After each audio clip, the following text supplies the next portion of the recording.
This is an LG non-inverter indoor PCB. The issue with it is that when we power it on for the first time, the motor runs. However, if we turn it off and then power it on again, the motor doesn't work. So let's go ahead and fix it today. But first, let me show you practically what issue the motor is causing. So I'll go ahead and power it up for you to see. As you can see, I've connected the power wires to the unit, and now I'm going to turn it on. As you can see, the motor has suddenly started running. It's now on, and in a moment, it will start outputting as well. Shortly, the second light will also turn on. So far, the motor is working perfectly and no issues are visible yet. But once it stops outputting, I'll turn it on again, and then you'll clearly see the problem occurring with this motor. As you can see, it has started outputting and the light is on, which means the compressor has also started. But now I'll show you the issue here. I'm going to turn it off once, and then I'll turn it back on. Notice that the first time, the motor turned on, but now the motor isn't running. I'll also check the motor manually to make sure it's not jammed. As you can see, the motor is fine, but it hasn't started and it's getting a bit warm. Now we need to find out whether the fault is in the motor or the PCB, so we'll check both.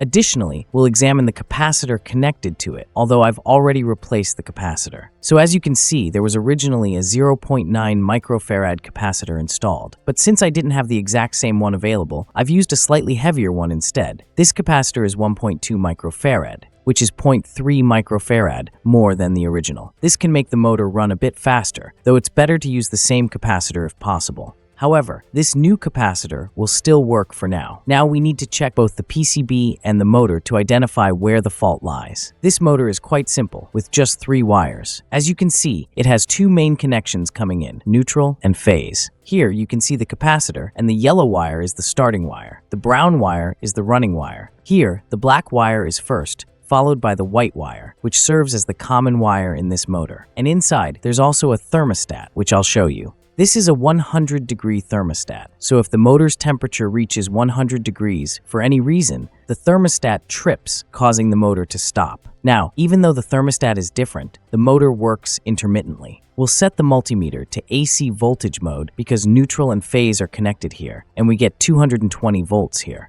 As you can see, there is a triac here. The triac controls the supply, with neutral going directly to the motor, while the phase goes through the triac. Here, an optocoupler is used, which turns the triac on. The optocoupler is controlled by the microcontroller, which sends pulses to the optocoupler. These pulses come as voltages on one side of the optocoupler, and on the other side, it has an emitting diode that turns on and off through light. This triggers the supply to reach the gate of the triac, allowing the triac to pass the supply, and that's how the entire function works. Now, we need to check whether our triac is properly turning on and off, and whether the supply is reaching here or not. After that, we can judge if the fault is in the motor or the PCB. To confirm this, we'll use the multimeter. I'll install the multimeter on the output side and place one probe on each of the 2 pins to check the voltage. Let's turn it on and provide the supply to check what happens. Here, when the multimeter is connected, we can see that the AC supply is coming through. Now I'll supply power again, and as you can see, the motor has turned on, and we're getting 228 volts here. Before the output even starts, I'll turn it off. Now let's try starting it again and wait to see if the motor turns on. We'll need to wait a little while. Sometimes, after the swing motor and other components start working, we've been waiting for a while, but so far, there's no output, and the fan motor hasn't started either. As you can see, the output has come through, the light is on, and the relay has switched. However, the fan motor hasn't started, which means the supply is not reaching the motor. So this means that the supply isn't reaching the output from here. I'm noting one thing here. The motor runs, and after running for a while, it gets hot. When it heats up, the triac also gets hot, and when the triac gets hot, the chances of the output not coming through increase. But this isn't confirmed yet, as I will try a different motor again and check the PCB. So far, the fan motor hasn't received the output. Only the compressor light has turned on, but the fan motor isn't. There's no feedback from the motor either, so we can't see any error indicating where the problem might be. Now, we'll check the optocoupler and the microcontroller to see if there's an issue there. Here, I'd like to point out something I made a mistake with earlier. The optocoupler is controlled by the microcontroller, which sends pulses to the optocoupler.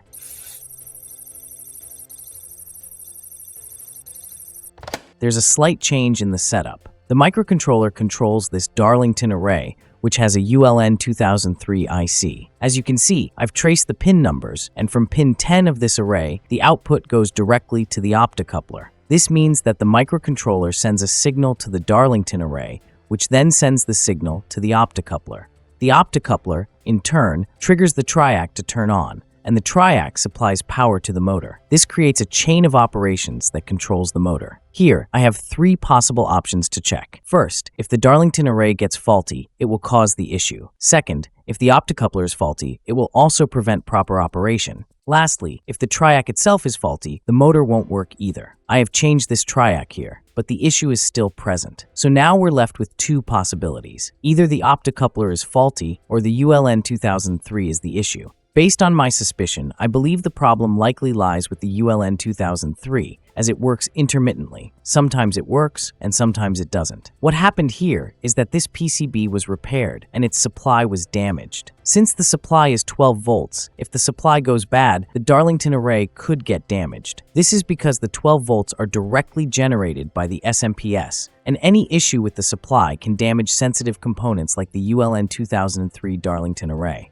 This seems to be the cause of the intermittent operation. Now, we'll replace the ULN 2003 and check if the issue is resolved. As you can see, I've removed the Darlington Array, and you can also see its connections. Notice here that the resistance is connected to pin 11 of the ULN 2003. The output from here goes to the optocoupler, and that's how the whole function operates. Now, I'll replace the Darlington Array with a new one. You can see the new Darlington Array that I've taken. I'll install it, making sure the pin number 1 is positioned correctly, and I'm going to place it in the upward direction. I've cleaned everything properly before installing the new component. Now, we'll apply the paste, as it's very important for proper soldering. Cleaning and proper alignment are essential for a good soldering job. I'll align the new Darlington Array carefully, and it looks perfect now. I'll zoom in to double check with a magnifier to ensure everything is aligned correctly. After soldering both sides, our Darlington Array is replaced. Now, it's time for testing. Let's test it and see the result. Now, I'll provide the supply again and turn it on to see if the motor works or not. As you can see, I've given the motor electricity and it has started running. The output is also coming through, but the light is not turning on. This suggests that there may be an issue with the voltages. We'll need to check the voltage. Let's check the voltages and see if it works. First, I'll check the voltages coming from the optocoupler.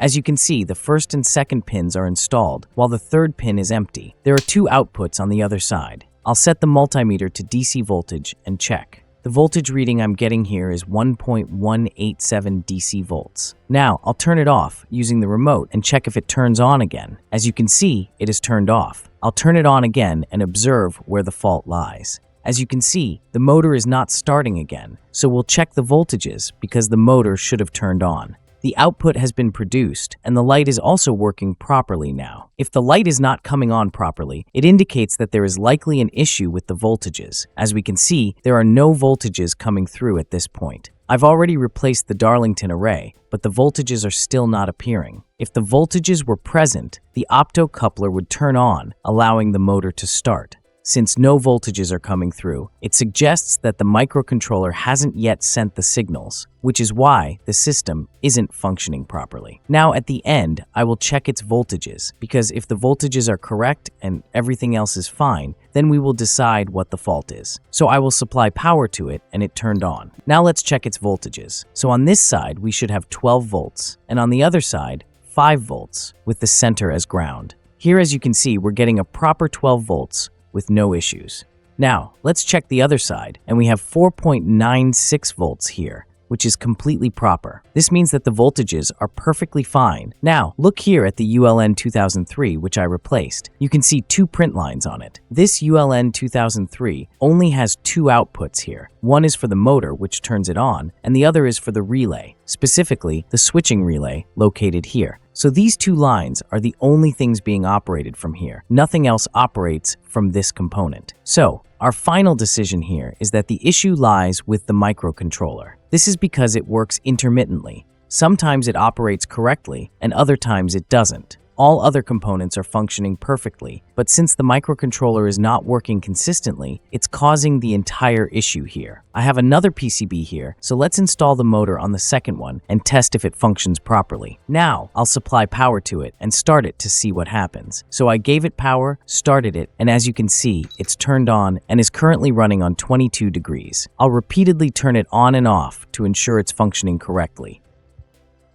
and now turned it back on and it's on at 16 and the motor has started again. This indicates that the original microcontroller isn't working properly, even after checking and replacing components. It's confirmed that the microcontroller in this PCB is faulty, so we can't do anything further with it. Therefore, we'll install this other PCB instead. Click on the left or right thumbnail to watch our next videos, and subscribe. Thank you.